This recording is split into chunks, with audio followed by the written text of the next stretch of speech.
We're living in a moment where you can outsource your voice, automate your ideas, and optimize your personality.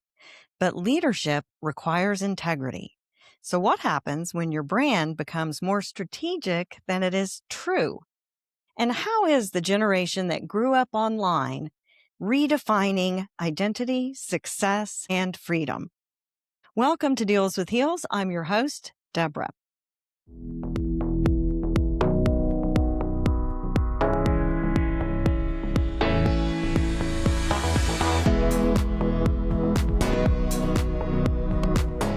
Today's guest is Sarah Ashley. She's the founder of Portal Copy Co. She's a storyteller and a Gen Z entrepreneur building a business rooted in voice and creative freedom.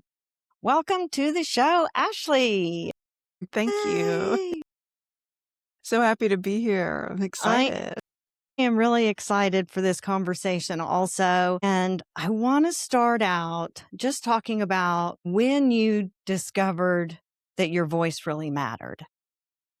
Yeah, that's a great question. I mean, everybody has a voice, right? Like in everything that, you do, you say, even going back to like childhood, even, I feel like that's when you develop your voice as a person. Like you start figuring out like who you are, things you enjoy and really discovering like who you are. That's your voice. So maybe it's more of a question of like figuring out your personality and how you want that to come across in what you're doing, like no matter what it is. We could go in a lot of deep way. Which direction do you want to go with this question? Because we could go in a lot of ways with this question.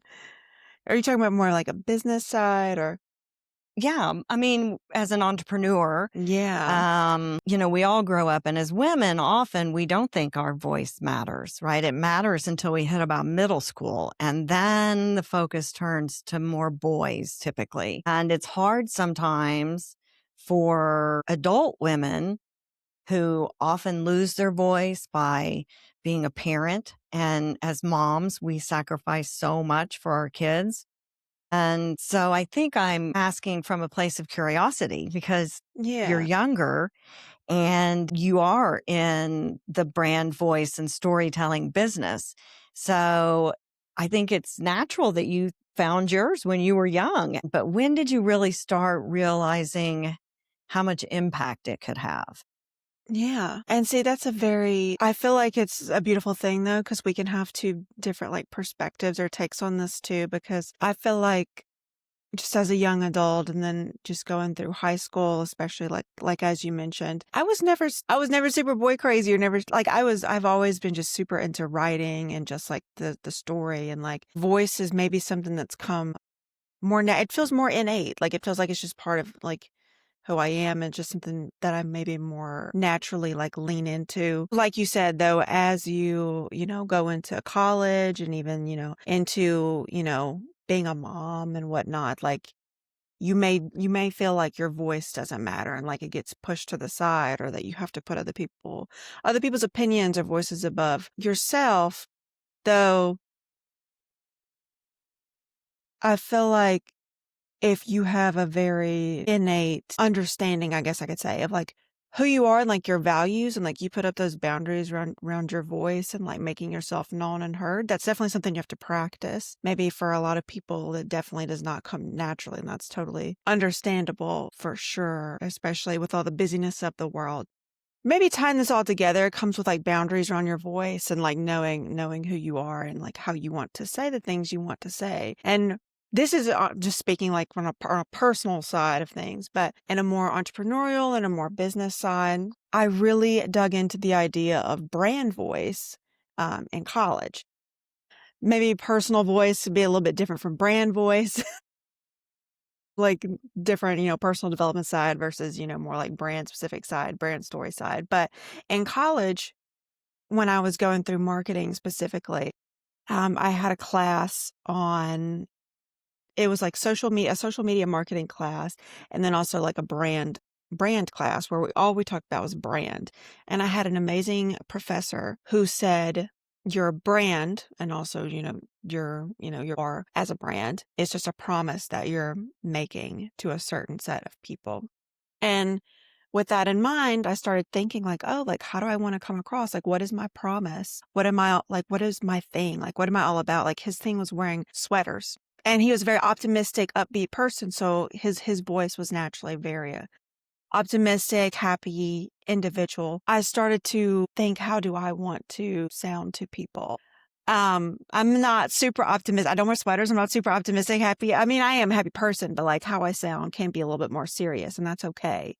That's something that, I had to personally figure out, how does this match like who I am on a day-to-day instance? And I sort of cultivated this more serious tone, but also a little bit more like humorous because I love a good joke. I do too. Yeah. And I Yeah. I personally can come across really intense sometimes and spent a lot of my adult life watering myself down to make others feel comfortable. And part of my starting over in my 50s was really finding that voice and being able to stand in it again. Yeah. And part of your brand is always your expert authority, right? So you're Mhm. here as a podcast guest. And so I booked you, not your company. I So love your that. personal voice is important too in that expert brand authority part of it.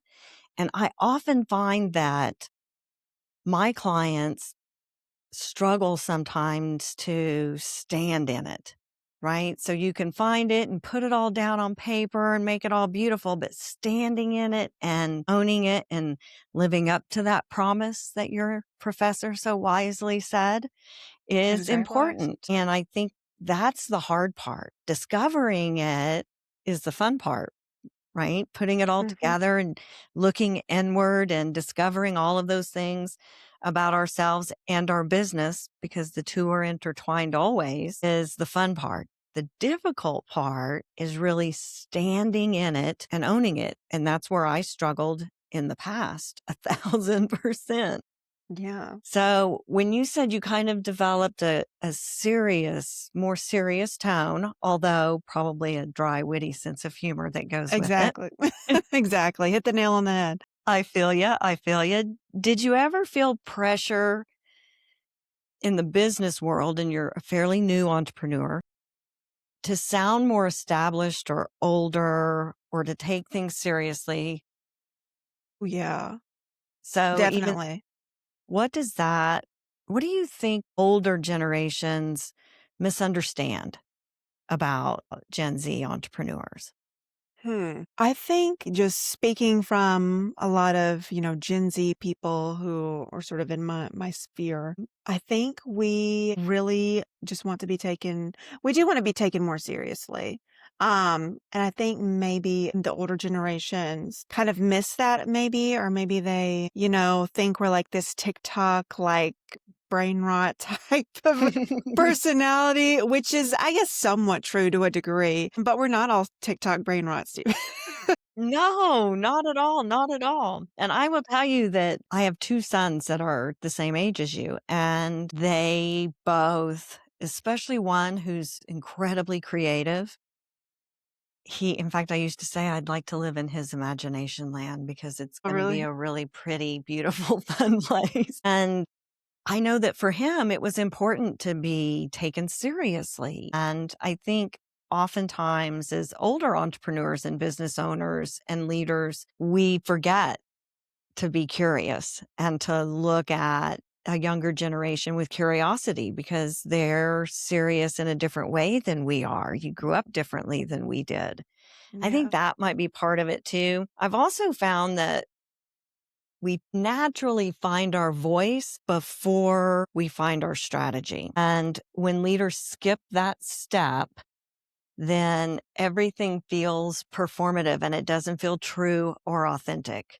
What do you think about that? That's an interesting take. So you feel like some people start with the strategy and then go into the voice and it feels inauthentic.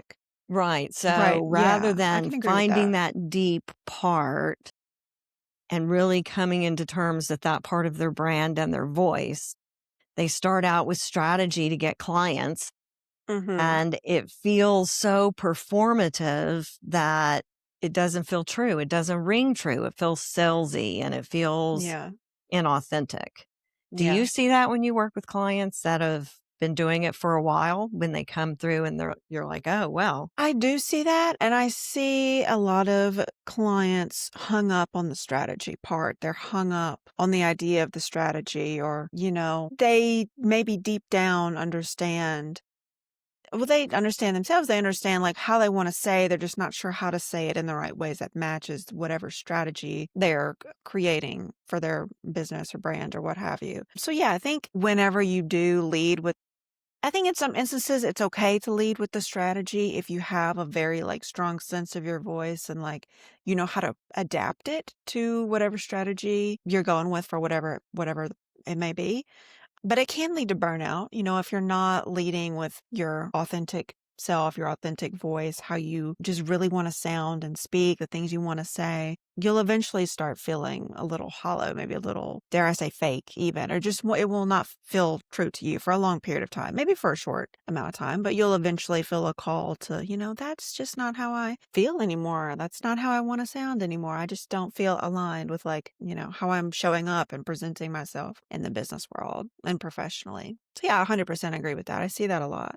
And how it affects results, right? I Yeah. work with a lot of branding agencies and content creators, and they do such an exceptional job of, as I'm sure you do too, of helping a business look inward and discover those things about themselves and discover new ways that their voice speaks. I work from the buyer perspective. I've spent a long time in marketing and sales. And so I'm really deep into sales psychology and buying perspectives and then marketing and content strategy. So oftentimes I see with other agencies that are working in branding that the results plateau because that part you have to evolve into that. And I often will partner with them because I do content plans and strategy based entirely around sales and demand building.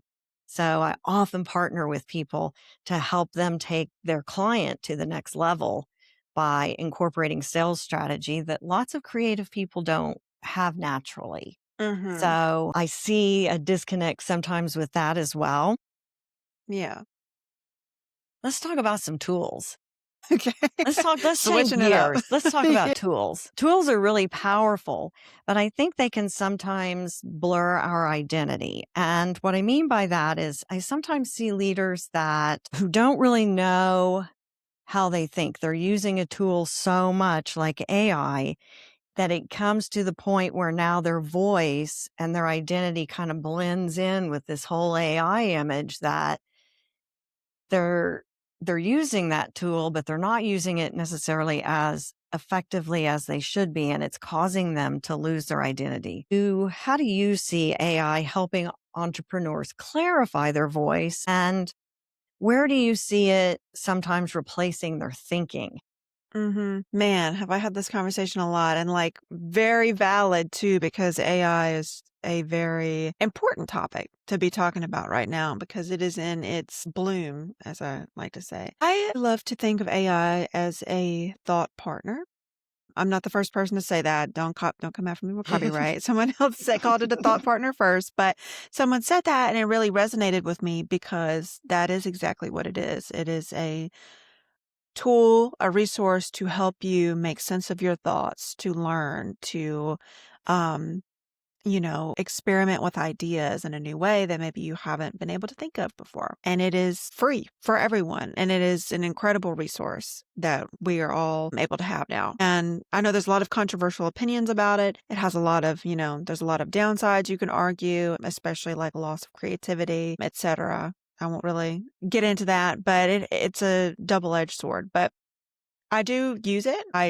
And really love it, honestly. I don't use it for, straight up writing something verbatim, copy paste. That's not the best way to go about it, but I love and recommend for other people to use it in a way where you are brainstorming, you're bouncing ideas off your checking yourself, checking gaps in what you're saying. Like, for example, if you are laying out a content plan for your business, you could ask it to lay out, a quarter based on certain content pillars that you define and ask it if there's any gaps in what you could be covering. Like there's endless, infinite ways you could use it, which is so important, especially for small business owners or people just getting started who can be, very like scrappy or, strappy with what the tools they're using and whatnot. So yeah, I really love it. What are your thoughts on it? Do you use it or how do you go I about it? was resistant a bit at Yeah. first because I I was too, felt, admittedly. Yeah, at first. Yeah. and one of the things I find so I think it is a very important tool that should be used within someone's own expertise. Hmm. As an example, I'm a strategy person. That's why people want to hire me.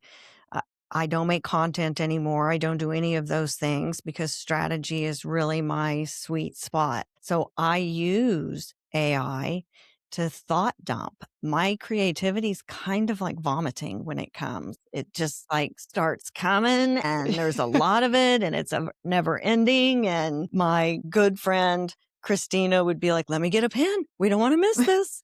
Really good things come. It can be really overwhelming for another person, but I don't Hmm. ever overwhelm the AI app. They help me line it all out.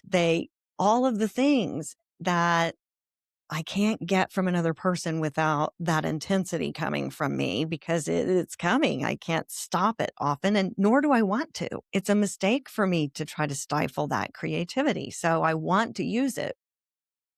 And I often do. And I Hmm. have lots of challenging conversations and I have very specific boundaries. And I Within your often have to go prompts? back and remind and say, remember, I told you to remember this, right? Because it will give you, it's like it's lazy. It will give me the most basic thing, even though I've set boundaries.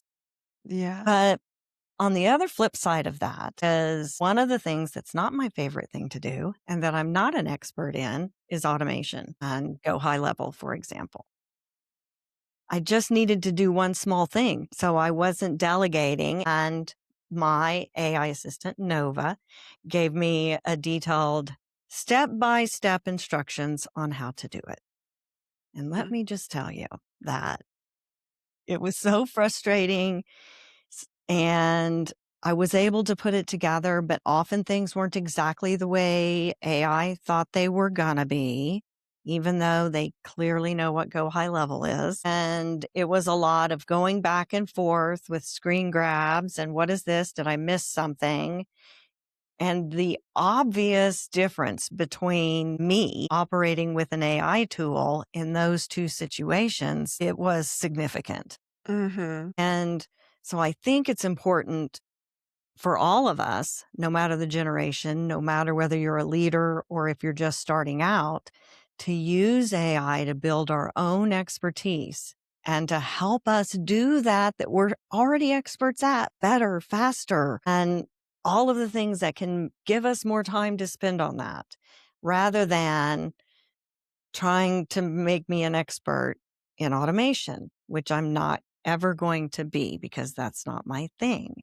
Right, And exactly. so, with all of that being said, one of the things I think people use it for is to replace marketing expertise.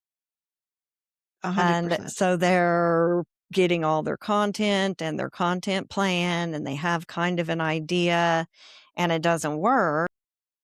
And why are you surprised that it didn't work? You don't know what you're doing. You're not a marketing expert. I wouldn't try to change out the electrical shit in my house by using AI. So using it for marketing for me is when you use it and that's not your expertise. Yeah, you can make it happen just like I did and go high level.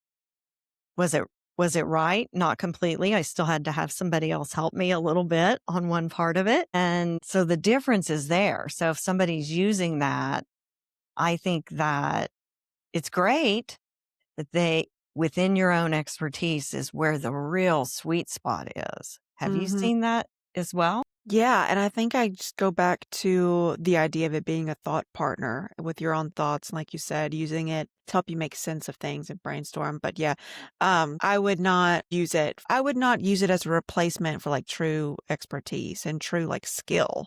Right. Exactly. And also just there's so many different levels of quality output that you can get from AI. And it's all in like how you prompt it too. Like I see a lot of people actually I've had quite a few people have come to me and they said I've tried writing my website copy using AI and it's just not landing. I'm just not sure what to do. And how they're prompting it is just very generic and it's just giving them same Z generic, output. So as helpful as it can be, the better the input, the better the output to a certain degree, I would say, and then you have to really lean on, like, that skill, like you said. I'm not gonna get AI to, like, help me automate, like, Yeah. something. Yeah, I'm not Excuse me. in a pinch, I can figure things out, Yeah, but if I that's need not to, but yeah. right. But so I think just that disconnect from thinking marketing isn't an expert skill and Mhm. that you can trade in chat GPT for your content creator is silliness, Yeah. right? Is silliness. It really is. Well, let's move on a little bit to some Okay, sure. other stuff. You use a term that caught my eye, and it No, what was was it? living without limits. And I've noticed that lots of younger leaders kind of redefining stability and sometimes flexibility over traditional milestones that we see of getting married and having kids early and buying a house and getting a mortgage and all of those things. And I'm wondering, when you talk about living without limits, is that connected to freedom from those traditional things that feel really like they bog you down a little bit, or are you thinking of it in another way? Yeah, I will say I'm not married, I don't have kids, I don't own a house, I don't even have pets. I love animals, but yeah, no pets. So I think you hit the nail on the head again with that one. It is the freedom of the flexibility, the freedom to have a, professional career or passion that you can, invest your time and energy into and not feel, restrained in any way. So I came up with that because I just talked to so many people who feel like, oh, they see me go, travel somewhere and they're like, "Oh, I wish I could do that," or "I wish I could XYZ. I want to, but one day." And I always, challenge them. I'm like, "Why can't you?" So yeah, my entire live a life without limits, thesis, as you would call it, just reverts back to, why can't you do those things? Like, what is truly stopping you? Do you, need more discipline in your life? Do you need, no, quit your 9 to 5, like, what do you need?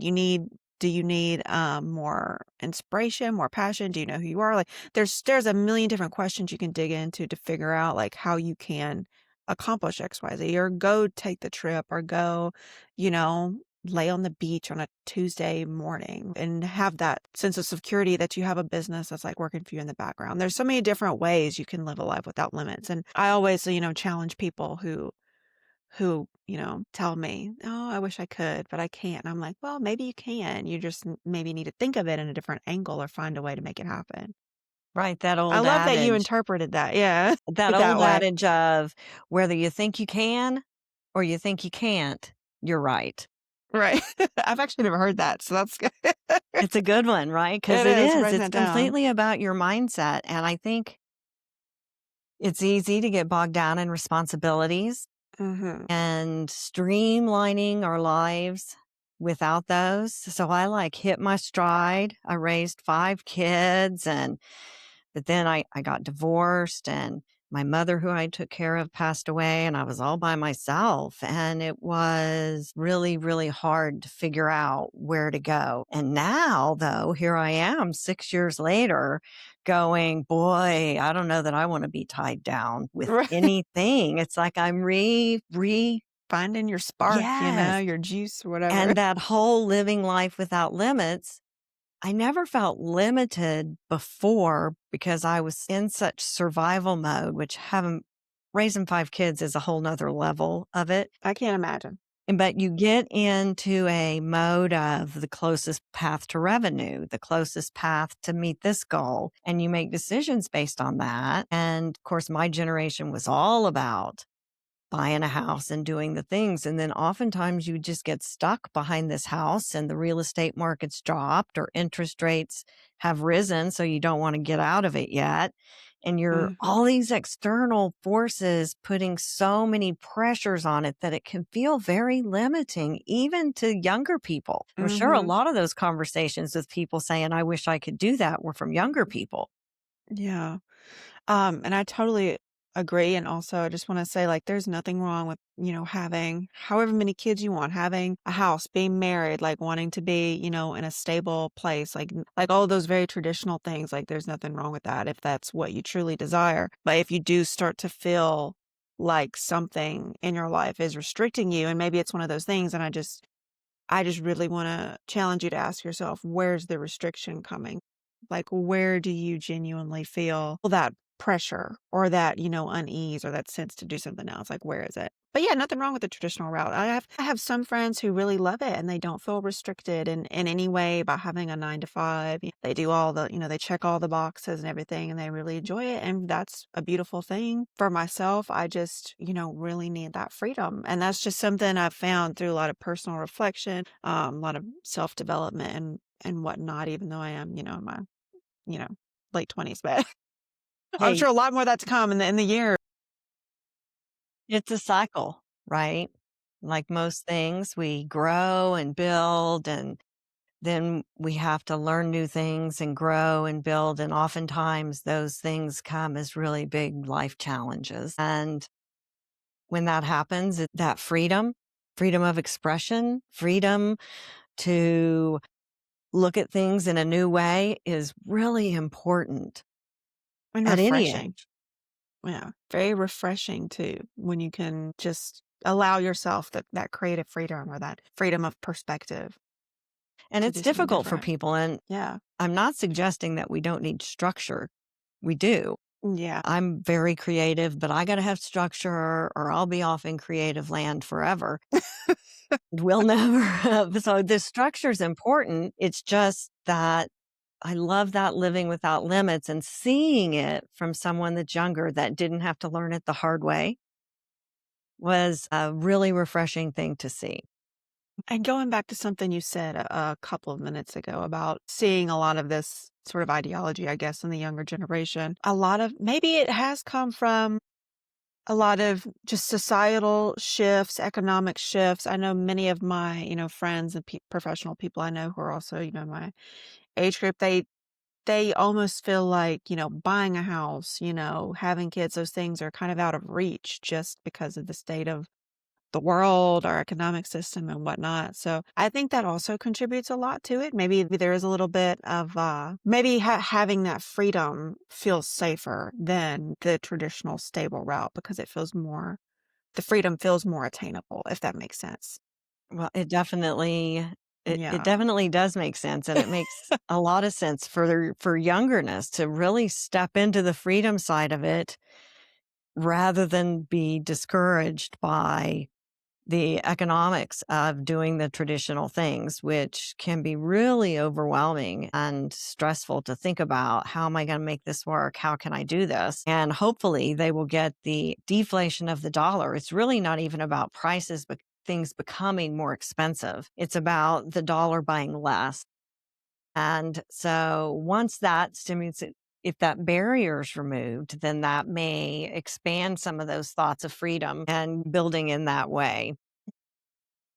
I wo Ye- Go ahead. Oh, I'm sorry. And also, yes, structure is very important. I would not be where I am today without a little bit of structure. As much as, I value freedom as a, entrepreneur, structure is necessary. I love my Google Calendar, time blocking, scheduling. One of the tools that I use every day is ClickUp, which is a project management tool. Highly recommended. There's a free version out there, if you're looking for a project management tool. Not trying to plug any particular company, but it's really great, and I use it for personal life too. You know, if I have a task or I need to remind myself something, I just put it in there. And so my personal life, my business life, and everything in between is very much so documented, scheduled.